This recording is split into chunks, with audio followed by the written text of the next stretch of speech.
ഇന്ന് കുട്ടികൾ, അതേപോലെ തന്നെ വീട്ടിലുള്ള മെമ്പർമാർ, അവരിൽ നിന്നൊക്കെ വീഴ്ച വന്നിട്ടുണ്ടെങ്കിൽ ശപിക്കുന്ന ഒരു സ്വഭാവമാണ്. വിശിഷ്യ രക്ഷിതാക്കളുടെ ദുആ അള്ളാഹു കബൂലാക്കും. മക്കൾക്ക് അനുകൂലമായി ദുആ ചെയ്താലും പ്രതികൂലമായി ദുആ ചെയ്താലും അള്ളാഹു ദുആ കബൂലാക്കും. ദഅവത്തുൽ വാലിദ്, രക്ഷിതാവിന്റെ ദുആ, രക്ഷിതാവ് മാതാവാകട്ടെ പിതാവാകട്ടെ, അത് അള്ളാഹു കബൂലാക്കണ ദുആണ്. അനുകൂലമായി ദുആ ചെയ്താൽ അത് കിട്ടും, പ്രതികൂലമായി ദുആ ചെയ്താലോ അതും കിട്ടും. അതുകൊണ്ട് തന്നെ മക്കൾ വിശിഷ്യ അവർക്ക് നേരെ നമ്മൾ ഒരിക്കലും ശാപം പറയാൻ പാടുള്ളതല്ല. നമ്മളുടെ ഈറ അവരെ പഴിച്ചു തീർക്കാൻ പാടുള്ളതല്ല. വിശാല മനസ്കതയിൽ പെരുമാറാണ് വേണ്ടത്.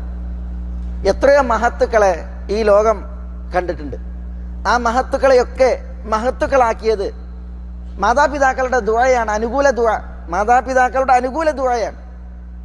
ലോകം മുഴുവൻ എതിരായാലും മാതാവും പിതാവും മക്കൾക്ക് അനുകൂലമായി അവർക്ക് വേണ്ടി പ്രാർത്ഥിക്കുന്ന അവസ്ഥ ഉണ്ടോ എങ്കിൽ അത്തരം മക്കൾ വിളയാണ് ചെയ്യുക.